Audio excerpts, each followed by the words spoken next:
ಜಗಳ ಆಯಿತು. ಯಾರಿಗೆ? ಅಪ್ಪ ಅಮ್ಮಂಗೆ. ಯಾಕೆ? ಗೊತ್ತಾಗದೆ ಇಲ್ಲಿ ಬಂದು ನಿಂತಿದ್ದೀನಿ. ಗೊತ್ತಾಗ್ಸ್ಕೊಂಬಾ, ತೋಚಿದ ಸಲಹೆ ಕೊಡ್ತೀನಿ. ಸಲಹೆ?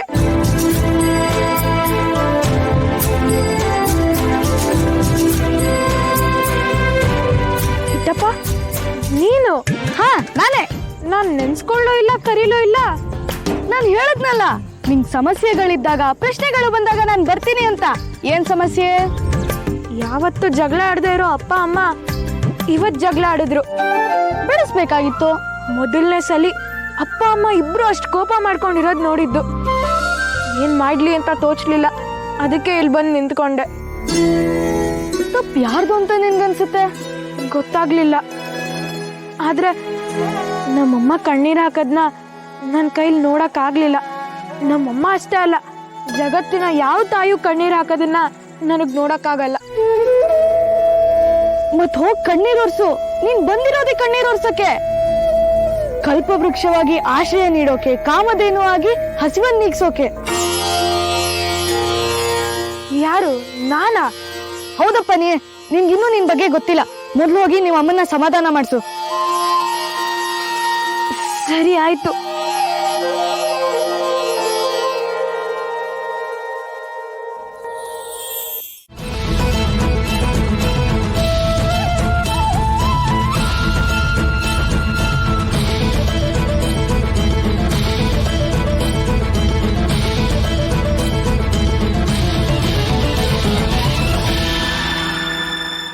ಶ್ರೀಹರಿ, ಯಾಕೆ ಹೀಗಾಗ್ತಿದೆ?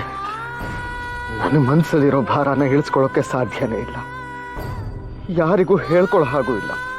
ಹಾಗಂತ ಗೋಪಿ ಮೇಲೆ ಸಿಡ್ಕಿದ್ರೆ ನನ್ನ ಮನಸ್ಸಲ್ಲಿರೋ ಅಶಾಂತಿ ಮನೆಯಲ್ಲಿರೋ ಶಾಂತಿ ನೆಮ್ಮದಿನ ಹಾಳು ಮಾಡುತ್ತೆ. ನಾನು ತಪ್ಪು ಮಾಡಿಬಿಟ್ಟೆ ಗೋಪಿ, ನನ್ನ ಕ್ಷಮಿಸ್ಬಿಡು. ನೇರವಾಗಿ ಬಂದು ಕ್ಷಮೆ ಕೇಳ್ತೀನಿ.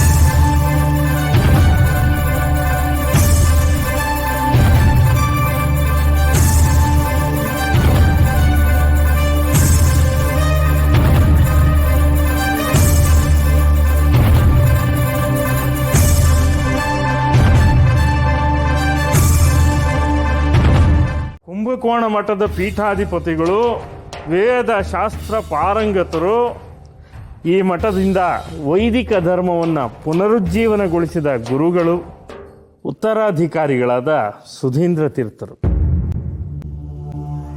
ನಿಮಗೆ ಚಾರ್ವಾಕ ಶಾಸ್ತ್ರ ಪಾರಂಗತನಾದ ಈ ಚಾರ್ವಾಕ ಭೂಷಣನ ನಮಸ್ಕಾರಗಳು. ಶ್ರೀಹರಿ, ಮಧ್ವ ಪರಂಪರೆಯ ಮೇರು ಕಿರೀಟದಂತಿರುವ ಕುಂಭಕೋಣ ಮಠಕ್ಕೆ ತಮಗೆ ಸ್ವಾಗತ ಭೂಷಣವೇ. ಇಂದು ನಮ್ಮ ಗುರುಗಳಾದ ಶ್ರೀ ಸುರೇಂದ್ರ ತೀರ್ಥರ ಆರಾಧನಾ ಮಹೋತ್ಸವ. ಅವರ ಆರಾಧನೆಯ ದಿನವೇ ತಾವು ಇಲ್ಲಿ ಆಗಮಿಸಿರುವುದು ನಮಗೆ ಸಂತಸ ತಂದಿದೆ.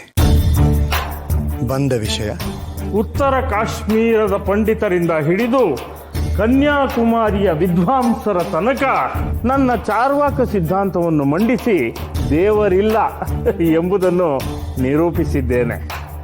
ಹಾಗೂ ಅನೇಕ ಬಿರುದುಗಳನ್ನು ಪಡೆದಿದ್ದೇನೆ. ತಮ್ಮ ಬಗ್ಗೆ, ತಮ್ಮ ಮಠದ ಬಗ್ಗೆ ಬಹಳಷ್ಟು ಜನರಿಂದ ಕೇಳಿ ತಿಳಿದಿದ್ದೇನೆ. ಹಾಗೆ ತಮ್ಮನ್ನು ಒಮ್ಮೆ ಸಂಧಿಸಿ ಹೋಗೋಣ ಅಂತ ಬಂದೆ. ಬಹಳ ಸಂತೋಷ. ಇಲ್ಲದ ದೇವರನ್ನು ನಂಬಿ ಅದನ್ನೇ ವ್ಯಾಪಾರವಾಗಿಸಿಕೊಂಡು ಮಠವನ್ನು ಮುನ್ನಡೆಸುತ್ತಿರುವ ತಮಗೆ ನನ್ನದೊಂದು ಸವಾಲಿದೆ. ತಮ್ಮ ಮಾತು ನಿಜ. ಕುಂಭಕೋಣ ಬಹುದೊಡ್ಡ ನಗರ. ಇಲ್ಲಿ ನಾವು ನಡೆಸುತ್ತಿರುವುದು ವ್ಯಾಪಾರವೇ. ಈ ಕುಂಭಕೋಣಂ ನಗರಕ್ಕೆ ಮೂಲರಾಮನೇ ಸರಕು. ನಾವೆಲ್ಲ ಅವನ ಗ್ರಾಹಕರು. ಇಲ್ಲಿ ಮೂಲರಾಮನ ಭಜನೆಯೇ ವ್ಯಾಪಾರ. ಭಕ್ತಿಯನ್ನ ನೀಡಿ ಮುಕ್ತಿಯನ್ನ ಪಡೆಯುತ್ತಿದ್ದೇವೆ. ಇಂತಹ ಆಡಂಬರದ ಮಾತುಗಳಿಂದ ನಮ್ಮನ್ನು ಗೆಲ್ಲಲು ಸಾಧ್ಯವಿಲ್ಲ. ಅಸ್ತಿತ್ವವೇ ಇಲ್ಲದ ದೇವರನ್ನು ನಾನು ನಂಬುವವನೂ ಅಲ್ಲ. ಪಂಚಭೂತಗಳೇ ನಮಗೆ ಆಧಾರ. ಅದನ್ನು ಹೊರತುಪಡಿಸಿ ಕಣ್ಣಿಗೆ ಕಾಣದ ಯಾವುದನ್ನು ನಾವು ನಂಬುವುದಿಲ್ಲ. ಆದ್ದರಿಂದ ನೀವು ನಂಬುವ, ಪೂಜಿಸುವ ಶ್ರೀಹರಿ, ಶ್ರೀರಾಮ ಇತ್ಯಾದಿಗಳು ಕೇವಲ ಭ್ರಮೆ.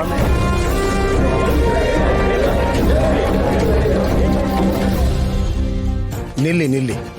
ಪ್ರಶ್ನೆಗಳನ್ನು ಎದುರಿಸುವುದು ಆವೇಶದಿಂದ ಅಲ್ಲ, ಜ್ಞಾನದಿಂದ. ಇವರ ಪ್ರಶ್ನೆಗಳನ್ನು ಉತ್ತರಿಸುವ ಸಾಮರ್ಥ್ಯವಿಲ್ಲವೆಂದರೆ ನಮ್ಮದು ಮೌಢ್ಯ ಎಂದೇ ಅರ್ಥ. ಭೂಷಣರೇ, ನಿಮಗಿಲ್ಲದಿದ್ದರೂ ನಮಗೆ ಮೂಲರಾಮ ಇದ್ದಾನೆ. ಸುಳ್ಳು. ಹರಿಯೂ ಇಲ್ಲ, ಹರನೂ ಇಲ್ಲ.